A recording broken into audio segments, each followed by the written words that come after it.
And all I'm doing is I'm going to I'm holding the little piece. I'm not particular how much I pick up. I'm just going to go straight in with it, and I'm going to pull and pull until I get quite a thin edge.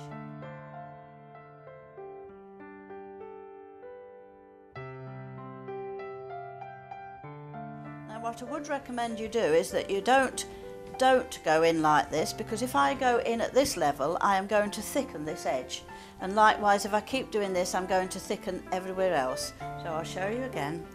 You just hold it very gently between your fingers, make 2 or 3 big pull-ups, and then just go in with the edge.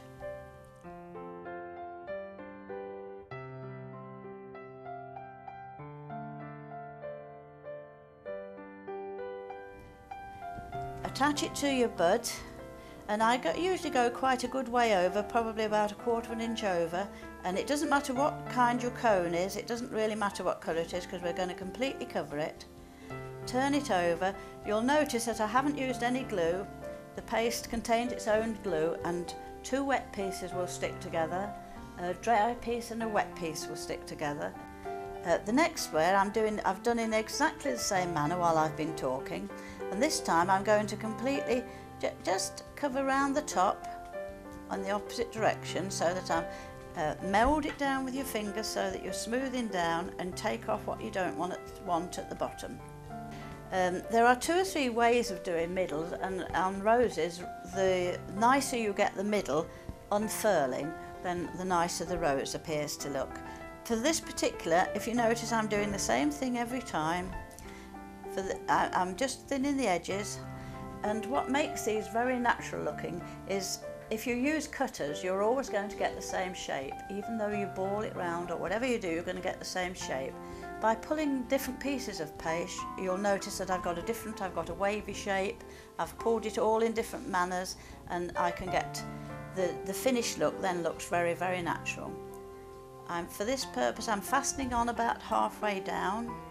I'm tucking one side in and I'm opening the other side gently, gradually.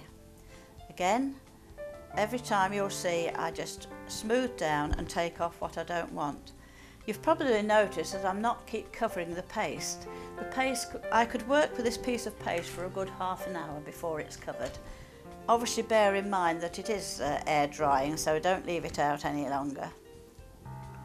Again, that's the shape. Trying to achieve more straight up and thinner at the bottom. And if you look now, I'm going in at the back of it. I'm fastening on halfway down, and I'm going to smooth it and tuck in this end and leave this side open. Now I'm hoping to achieve about 5 of these to make the circle.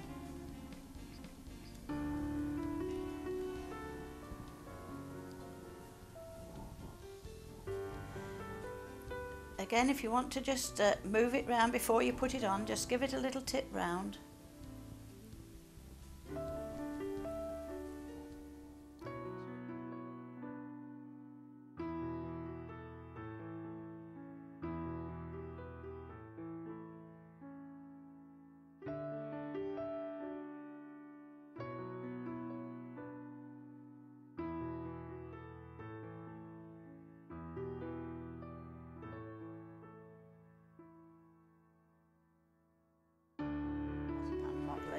Marzipan and things like that, but if you do a marzipan rose, of course you can't get the fineness with it.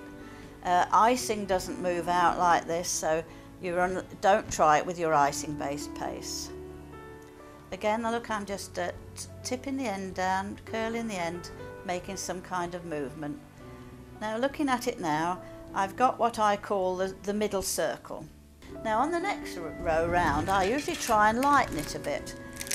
Don't try and lighten bright red roses or deep red roses, because they are all a self colour.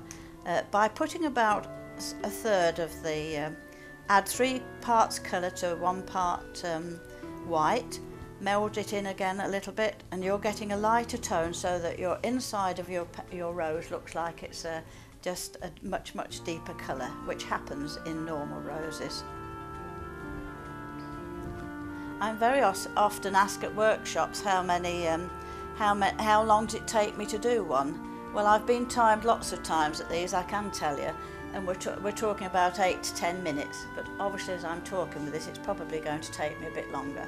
But when you get used to it, it is a very quick way. Now again, you say, well, where am I going to go next? Well, I am going to just put this between the middle of this one, and I don't interleave the next row round at all. I just basically, I'm going to just move it. I'm not going to overlap too much, and if you've noticed, I have fastened it in about halfway down.